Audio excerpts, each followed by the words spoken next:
My name is John Dillon. I am the founder and CEO of GuardianVets. GuardianVets is a B2B telehealth platform that allows veterinary practices to offer care to their clients after hours. One instance that really stuck with me was when we were experiencing a period of turnover. I had a conversation with my father, and I said, this is what's going on. I don't understand. We're trying to do as best we can, but we keep on losing people. And he had quickly identified pay as being an issue. And I said, he said, you need to increase your pay. And I said, well, I don't know if we can afford this. In fact, I don't think we can afford this. And he looked at me and he said, well, can you afford not to? And so that really stuck with me, because you have to do right by your people, do right by your team.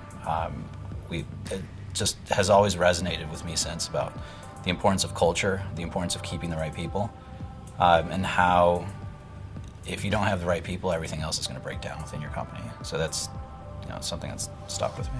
We have weekly team meetings that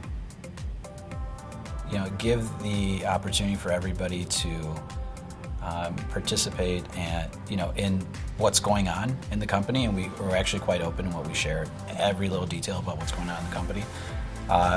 We provide for professional learning. We try to encourage someone within the team to pick a topic and teach the rest of the team. We keep an open door policy that allows anybody to pretty much ask any question directly up to me if they'd like to. So I think a strong indicator of corporate culture is making sure that you're keeping your employees, that they're happy, and that they become advocates for your organization. You need to turn people they need to be thrilled and champions about what you're doing before you can expect anybody else to do that. So how do you build corporate culture or company culture with remote teams? And I believe that is going to become an increasingly hot issue as everybody wants to work. They say they want to work from home, but what does that mean? How do you convey a sense of common purpose when you're not physically with somebody? It's an interesting challenge for us.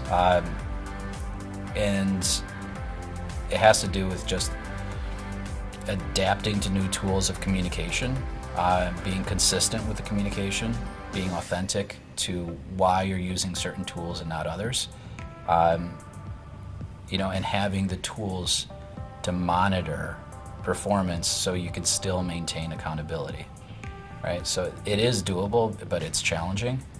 Nonetheless, I think it's going to become it's inevitable. It's going to become more and more commonplace, for sure. Think very carefully if you're the type of person that can handle being independent. Independent is a euphemism could be a euphemism for alone. Can you work alone?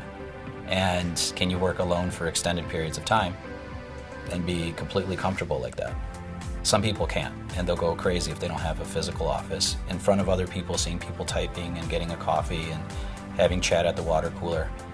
And some people are perfectly fine without that environment and can get that stimulus other ways. So to understand your business, you first also have to understand yourself and what your needs are as a person, and then that kind of translates into the culture that you inevitably build. Every day you get to work and you feel like you just put one brick, and you put another brick, and you put another brick, and you're like, what am I doing? Sometimes this seems silly. This is a brick. But one day you look back and you realize, I built a wall. So don't get too caught up in the day-to-day sometimes, when it really can get overwhelming. Because if you're just consistent and you keep on doing what you know you have to do, one day you'll look back and you'll be amazed to see that you've constructed something.